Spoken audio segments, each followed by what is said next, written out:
എത്ര പേർക്ക് അപകടത്തിൽ പരിക്ക് പറ്റിയിട്ടുണ്ട്, എന്താണ് അവരുടെ അവസ്ഥ എന്നതൊക്കെ സംബന്ധിച്ചുള്ള വിവരങ്ങൾ വരാനിരിക്കുന്നതേ ഉള്ളൂ. പറന്നുയർന്ന ഏതാനും മിനിറ്റുകൾക്കുള്ളിൽ തന്നെ വിമാനം അപകടത്തിൽപ്പെട്ടു. അത് ഉയരത്തിലേക്ക് പറക്കാൻ അതിൻ്റെ റൺവേയിൽ നിന്ന് പറന്നുയർന്ന് അത് സ്വാഭാവികമായും ഉയരത്തിലേക്ക് പോകേണ്ട ആ മിനിറ്റിൽ തന്നെ അതിന് നിയന്ത്രണം നഷ്ടമായി. അത് കെട്ടിടത്തിൽ ഇടിച്ചിറങ്ങി എന്നാണ് മനസ്സിലാക്കാൻ കഴിയുന്നത്. എന്താണ് പറ്റിയത് എന്നൊന്നും ഈ ഘട്ടത്തിൽ അത്തരം വിവരങ്ങളെപ്പറ്റിയും ഒരു സൂചനകളും ഇല്ല. വിമാനത്താവളത്തിൻ്റെ മതിലിൽ ഇടിച്ചു എന്ന് വെച്ചാൽ റൺവേയിൽ നിന്ന് പറന്നുയർന്നതിന് പിന്നാലെ വിമാനത്താവളത്തിൻ്റെ മതിലിലോ സമീപത്തുള്ള ഏതോ കെട്ടിടത്തിൻ്റെ ഭാഗത്തോ ഇടിച്ചു എന്നാണ് ദൃക്സാക്ഷികളിൽ നിന്ന് കിട്ടുന്ന വിവരം. അത് ദേശീയ മാധ്യമങ്ങളും വാർത്താ ഏജൻസിയും ഒക്കെ അത് റിപ്പോർട്ട് ചെയ്യുന്നുണ്ട്. അഹമ്മദാബാദിൽ നിന്ന് ലണ്ടനിലേക്ക് പോയ വിമാനമാണ്.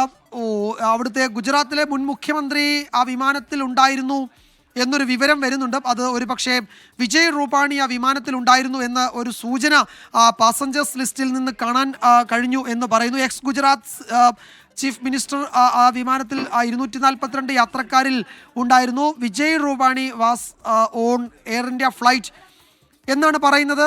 എന്താണ് സംഭവിച്ചത് എന്നത് സംബന്ധിച്ച് ഈ ഘട്ടത്തിൽ വിവരങ്ങളില്ല. അതൊരു പുതിയ വിവരമാണ്. ഏവിയേഷൻ മിനിസ്ട്രി ഈ അപകടത്തിൻ്റെ വിവരങ്ങൾ ഇപ്പോൾ അതിൻ്റെ വിവരങ്ങൾ ശേഖരിച്ചു വരികയാണ്. അതിൻ്റെ ഒരു പക്ഷേ ഗുജറാത്തിലെ മുൻ മുഖ്യമന്ത്രി ആ വിമാനത്തിൽ ഉണ്ടായിരുന്നു. Ex Gujarat CM Vijay Rupani was on Air India flight എന്ന് ഇന്ത്യ ടുഡേ ഇംഗ്ലീഷ് ദേശീയ മാധ്യമങ്ങൾ റിപ്പോർട്ട് ചെയ്യുന്നുണ്ട്. വിജയ് റൂപാണി ആ വിമാനത്തിൽ ഉണ്ടായിരുന്നു എന്ന് ചില ദേശീയ മാധ്യമങ്ങൾ റിപ്പോർട്ട് ചെയ്യുന്നുണ്ട്. അവിടെ 242 യാത്രക്കാർ എന്ന് വെച്ചാൽ 230 യാത്രക്കാരും 12 ക്രൂ ഉൾപ്പെടെ 242 പേർ അതിൽ ബോർഡ് ചെയ്തിരുന്നു എന്ന് ഏറെക്കുറെ സ്ഥിരീകരിച്ചിട്ടുണ്ട്. ഏവിയേഷൻ മിനിസ്ട്രി അതിൻ്റെ മറ്റു വിശദാംശങ്ങൾ അല്പസമയത്തിനകം അതിൻ്റെ വിവരങ്ങൾ നൽകും. വിജയ് റൂപാണി ആ വിമാനത്തിൽ ഉണ്ടായിരുന്നു എന്നിപ്പോൾ ഒന്നിലധികം ദേശീയ മാധ്യമങ്ങൾ അത് റിപ്പോർട്ട് ചെയ്യുന്നുണ്ട്. വ്യോമയാന മന്ത്രി അഹമ്മദാബാദിലേക്ക് അടിയന്തരമായി തിരിച്ചു എന്ന വിവരം കൂടി ഇപ്പോൾ വരുന്നുണ്ട്. കേന്ദ്ര വ്യോമയാന മന്ത്രി ഡൽഹിയിൽ നിന്ന് അദ്ദേഹം അടിയന്തരമായി അഹമ്മദാബാദിലേക്ക് യാത്ര തിരിച്ചു എന്നാണ് പറയുന്നത്.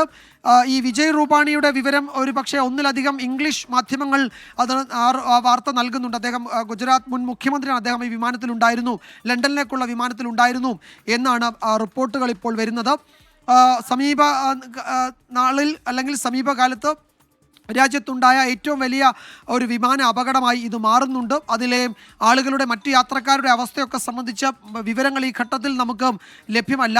അതിൽ പരിക്കേറ്റ ആളുകളെ ആക്സിഡൻറ്റ് സൈറ്റിൽ നിന്ന് അഹമ്മദാബാദിലെ സിറ്റി സിവിൽ ആശുപത്രിയിലേക്ക് അടിയന്തരമായി കൊണ്ടുവന്നുകൊണ്ടിരിക്കുകയാണ് എന്നാണ് പറയുന്നത്. ഇതിൽ ഏതെങ്കിലും തരത്തിൽ വിമാന കമ്പനിയുടെ ഔദ്യോഗിക വിശദീകരണം ഒന്നും വന്നിട്ടില്ല. ഈ അപകടത്തെപ്പറ്റി അത്തരമൊരു അപകടം ഉണ്ടായി എന്ന് മാത്രമാണ് ഈ ഘട്ടത്തിൽ വിവരങ്ങൾ വരുന്നത്. അതിൽ ഒരു പക്ഷേ കൂടുതൽ വിവരങ്ങൾ ശേഖരിക്കുന്നതേ ഉള്ളൂ. എന്താണ് സംഭവിച്ചത് എന്നത് സംബന്ധിച്ചുള്ള വിവരങ്ങളൊക്കെ വന്നുകൊണ്ടിരിക്കുന്നതേ ഉള്ളൂ.